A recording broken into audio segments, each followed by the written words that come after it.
on up above and let it free fall, it cools.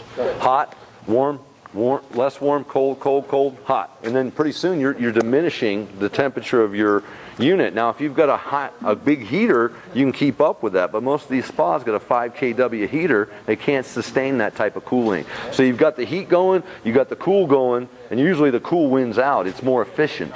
Okay. Now with my spas, I had a 450,000 or 405,000 gas BTU heater. I could have 16 waterfalls falling in there. I don't care. That gas heater can keep up with it. But the customer is losing financially.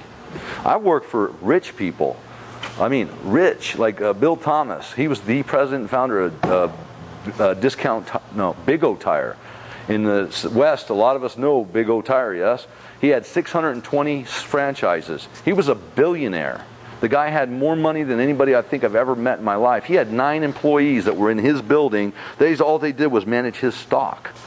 Not from Big O, but all the companies. I remember him saying, Jim, when you buy stock from a company, buy like you're trying to buy the company. And I said, well, I'll keep that in mind as I, yeah. Anyway, bottom line is this guy had a 500-gallon tank. He filled it 3 times. We never filled it again. He had the money to fill it every day. They weren't wanting to spend that kind of money. And his waterfall, we had the spa dumping the waterfall, and then it would fall into the pool. So he had to heat the pool. His wife wanted a hot pool. Well, the hot spa was hotter, but the pool was 90. She had the spa 104, and it was costing him a 500-gallon tank about every 2 weeks. We told you earlier that this is not set. This is just for the installation of our panels, not so much the installation on, the house. It needs to be done. These are even twice as easy. I just had a question posed to me. Isn't this going to expand? This isn't like that column. If you're going to put on wood, you got to do like that column, not just some cardboard and that's all the way. This ain't going to work. We're just doing this for a practical demonstration. That's a good question, though.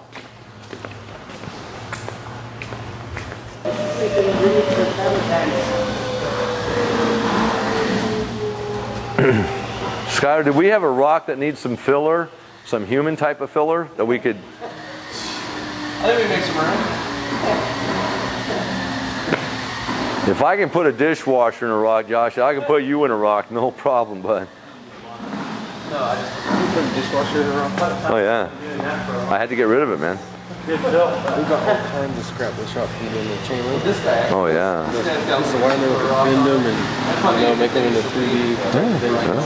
Straighten them, stick them in the ground, make them boulder touch and bend them all around like the expanded metal. Yeah, exactly.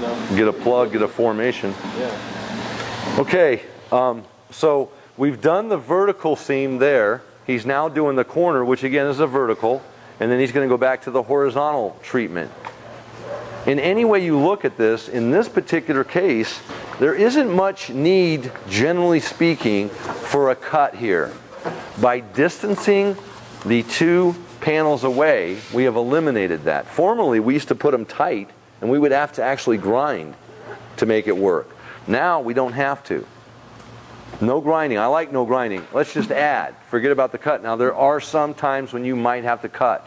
Cut it off the bottom and straight it. Well, it really depends on the nature. All I'm saying is when you get done, I don't want to see a straight line. I don't want to see a straight line this way, and I want it to look like somebody laid it up 1 stone at a time, realistically. That is what you're charged with. Exactly. No, stop. Could you? I want to show the vertical of the horizontal now, if you wouldn't mind. Yes. Just because you've given them an idea on the corner, and I want to see it now horizontally treated. That way up and down. It's all the same, to be honest with you. It's not that bad.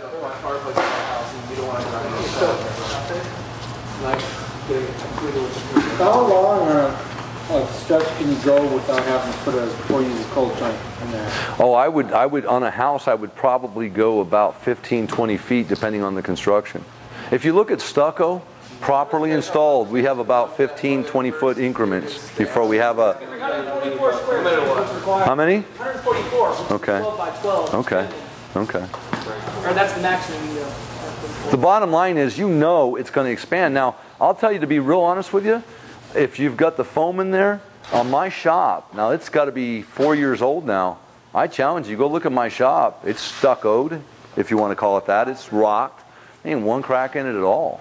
No cold joint. What'd you build it over? Foam. Yeah, that's why the EPIS doesn't. The building expands into it, and that is your expansion. What are we expanding here? The cement or the building? Well, you're expanding both.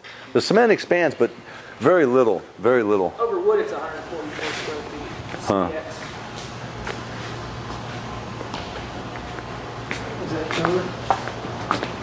Yeah.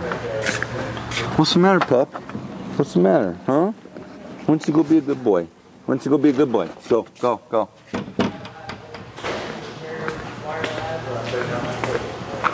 That's only EPIS. Whenever you use foam, it's a whole other process called, which EPIS stands for Exterior Insulating Finishing Systems, which is a synthetic Linton. So that's a whole other process, it's the EPIS system. But regular conventional stucco is just wood, CDX, two moisture barriers. Now, as you make rock, people, try and keep similar. I mean, we've got rocks as little as a 3. We've got rocks probably as big as 12. You can't go too mammoth, though. It's got to kind of fall into the equation of the rest of the rocks, in my opinion. You know what I've seen recently, which I was really excited about? They've got this style of stone, and all of a sudden they've got a rock probably as big as all this. Yeah. And they got one here, they got one there, and I mean big rocks. I do that a lot. I like that. So, who's to say, you know? You could fill in some of these. You could. You know, If they're all odd sides in a row, then it looks like the same. It's not Right now, fitting. that stack stone you have there, we'll throw in like the bigger flag or field river rock. Yeah. And it, Make sure the grout joints, we're going to still need about a half-inch motor. So Now this one, Too big? it's looking just odd. I mean, look at the I'm going to bring These- this one up into here. Ain't no work. You gotta come around the outside corner there. I'm thinking that we probably should have this one end. I don't know, man. It's too much. I don't know how to say it. Skylar, can you? One small rock right here. Oh, I didn't see that. Okay, let's do this then, because this is such a big rock already. Why don't we bring this one up? You can make a third rock in between these. easier to bring it up, Yeah. and hang it down. But you got a lot of mud there, though, which could is be- causing you a sag. Center mud. Whoa.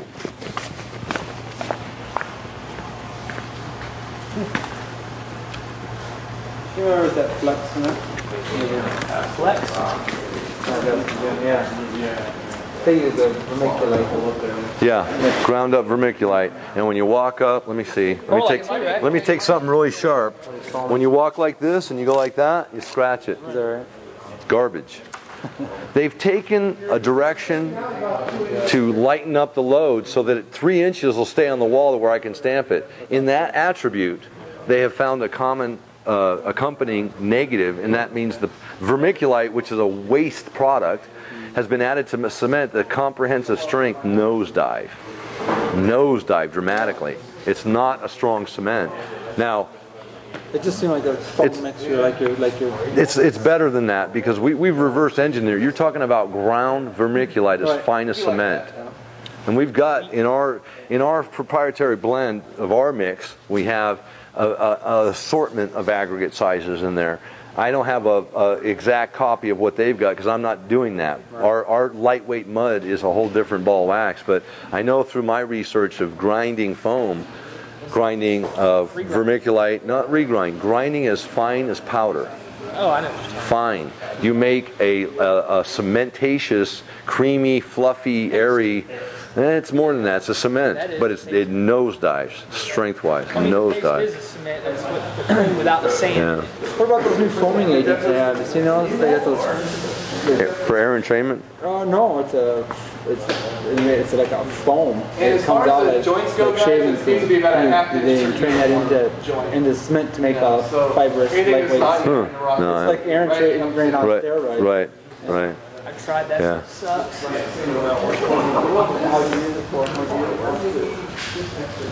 That looks better, Bill. The problem is that You don't have to have the surface. I mean, you wet it with your You're bonding it. right. It doesn't have to remain wet. No. This won't crack. Is that what you're asking? Well, a lot of times when we're putting overlay material, we wanted a wet surface because we're looking Oh, for a wet. no. There's 3 schools of thought with bonding agent. Put it on wet and lay into it. let it tack up.